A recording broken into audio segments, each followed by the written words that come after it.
Kenya, tamu sana is tamu sana.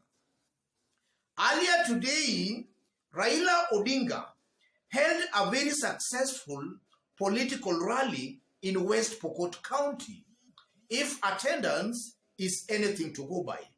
And that goes contrary to what we saw in Uasin Ghishu County yesterday, William Ruto's home county, where Raila Molo Odinga was badly attacked.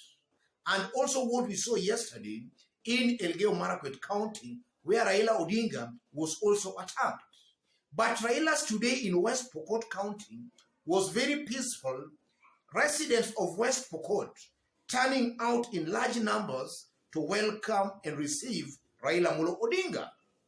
So in this video, I want us to have a look at a short clip of what transpired in West Pokot County earlier today. After which, as usual, we are just going to dissect that to see exactly what it means politically. Have a look at this. Wenyeji Lomut, hamjambo? Hamjambo tena? Sasa tuanze nyimbo. Nikisema azimio la umoja, unasema. What does that mean politically? That's what I want us to find out in this video. In case you've bumped here, kindly subscribe, give this video a like. Allow me to take you back to 2017 presidential election results in West Pokot County. In 2017, with all the allegations of rigging under the system, Uhuru Kenyatta got 97,677 votes in West Pokot. That translated to 64.8%. And then Raila Odinga got 51,930 votes. That translated to 34.0%. That was in 2017 presidential elections. And with all the allegations of rigging, those are the results that actually we were given. And you know, in 2017, there were no senior leaders actually supporting Raila Molo Odinga.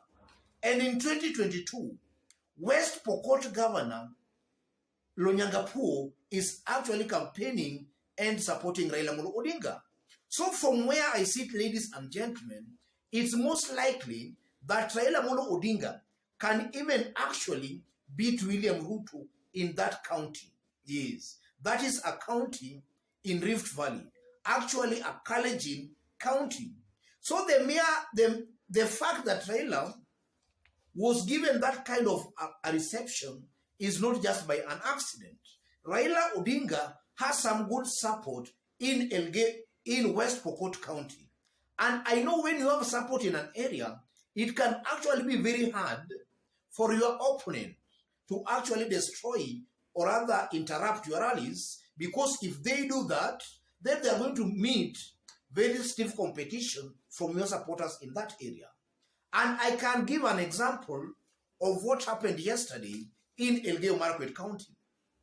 Elgeyo Marakwet County, I know Raila most likely in 2022 is going to perform better than actually did in 2017. But Elgeyo Marakwet County is still predominantly William Ruto.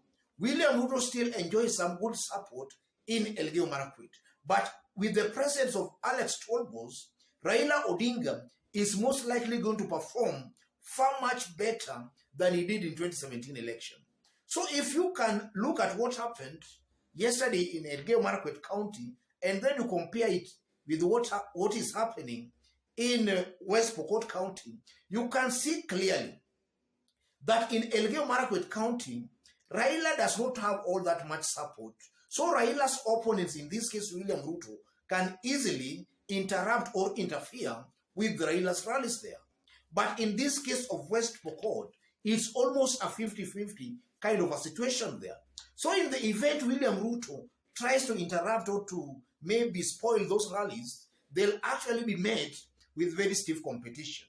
So from these rallies of today in West Pokot County, I can authoritatively and bravely confirm that West Pokot County is a battleground. Actually, Raila can go on to win that county. That is something I'm stating with a lot of confidence.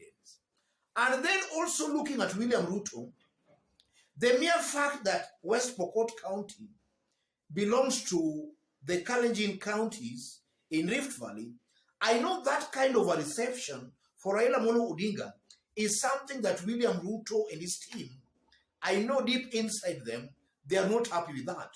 If at all the good people of West Pokot could have actually given that rally a wide berth, William Ruto and his team could have actually been very happy.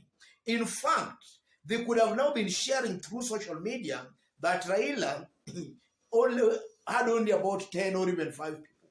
But now that that rally was well attended, that's a big blow to William Ruto. And that shows clearly that William Ruto has still a lot of work to do in Rift Valley.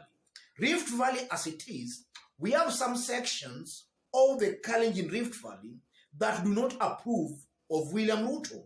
And those counties, in my considered opinion, and this is something I've been saying here, if Raila campaigns properly well in Rift Valley, Kalenjin Rift Valley, Raila will walk away with some good votes among the Kalenjin nation compared to what actually William Ruto can get maybe in Nyanza.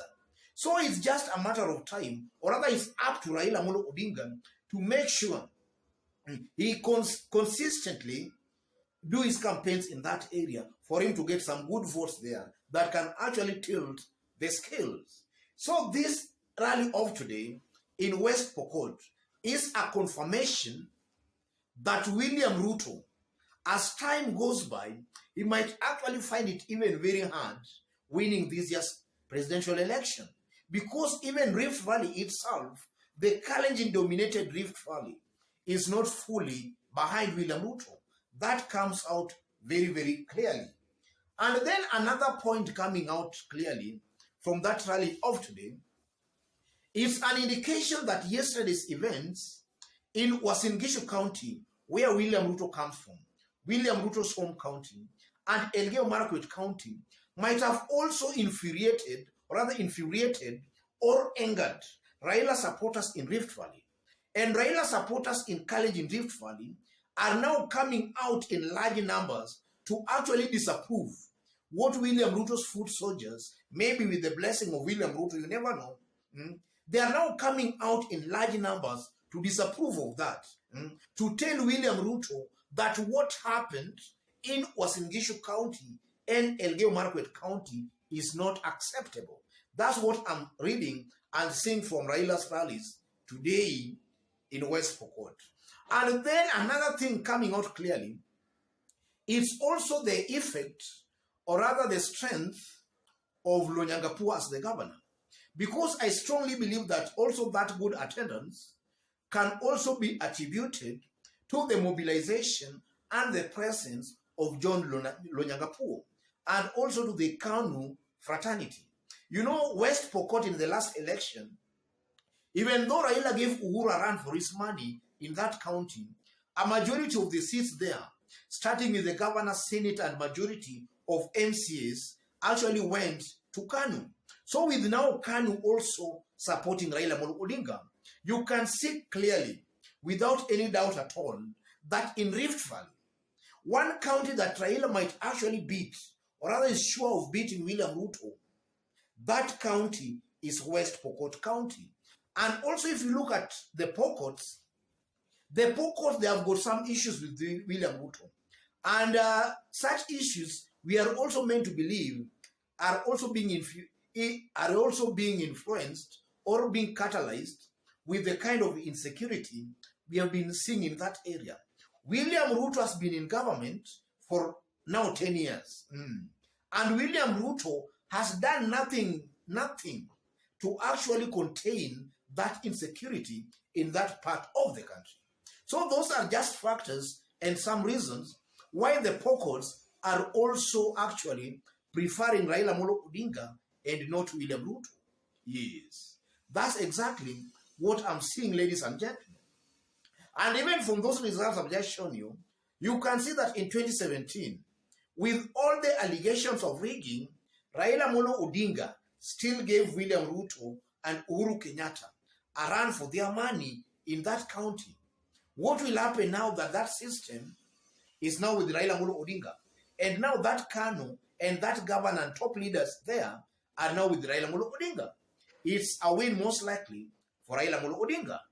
Otherwise, ladies and gentlemen, just as I did state when we were starting, in case you've bumped here for the very first time, kindly subscribe, give this video a like. Thank you, God bless you, God bless Kenya. Any other person watching us outside Kenya for the very first time, drop a comment, let us know from which part of the globe you are watching us from. And if possible, also subscribe, give this video a like.